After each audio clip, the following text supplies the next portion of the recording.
में संसार बिल्कुल असत दिखाई देने लगा।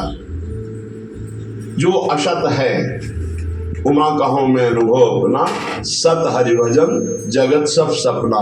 स्वप्न की तरह असत संसार जो भास रहा था इसकी सत्ता ही नहीं।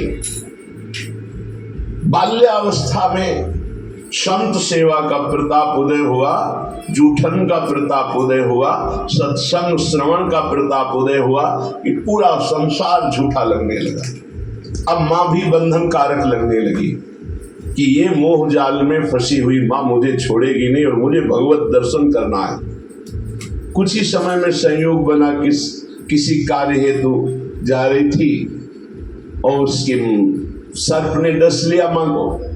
माँ पधार गई, बड़े खुश हुए। भगवान का विधान बड़ा मंगलकारी होता है। चल पड़े।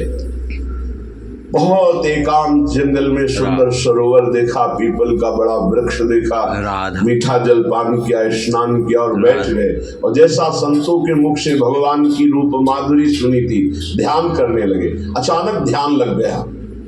कुछ क्षण भगवान की रूप माधुरी में ध्यानस्थ। अब तो अश्रुत प्रवाह आनंद में डूब ही रहे थे कि भगवान अंतर ध्यान हो गए।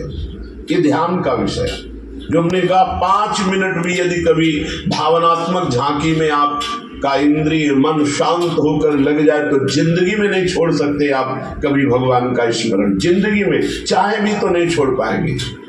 अब जे भी ध्यान टूटा तो विकल हो गए देवर्षि नारद जी। अपनी पूर्व जन्म की कथा भगवान श्री कृष्ण द्वैपायन वेद व्यास जी को सुना रहे।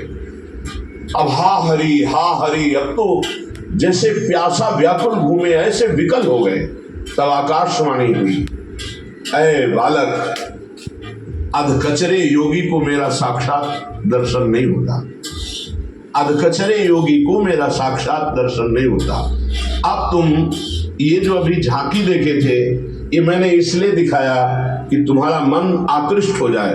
अब तुम इसी का चिंतन करो और नाम जप करते हुए मेरे पूर्ण प्राप्ति के लिए शरीर का निर्वाह करो। और जब शरीर छूटेगा तो तुम साक्षात मेरा दर्शन पाओगे। और फिर इसके बाद जब तुम चाहोगे तब मेरा दर्शन पाओगे। शरीर छूटने की बात जो होने लगे नाम जप करते हुए। शरीर छूटा, भगवत देवर्षि नारद जी के रूप में वही अवतरित हुए।